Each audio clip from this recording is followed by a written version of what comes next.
Шынымен де мынау ұйқымыздан ояна сап, бірінші іздейтініміз не? Келіншектеріміз емес, сотка. Соны іздейміз ғой бірінші. Түні бойы не келді сондағы ойымыз? Кім не жазды? Ал ес біліп балағатқа толғаннан бері біз Құранды солай ашуға асықтық па? Пайғамбардың сүннетін оқуға солай асықтық па? Солай біз өзімізді қазір сәл тежеуіміз керек. Мен неге хадис кітабына ұмтылмайын? Мен неге Құранға ұмтылмасқа? Неге мен тәжвид оқымауым керек? Неге мен мына бір күсек темірге қадалып отыруым керек?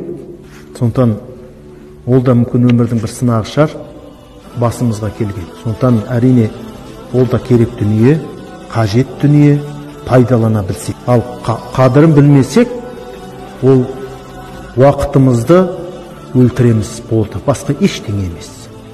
Ол уақыттың қайтып келмейтінін және сен біл.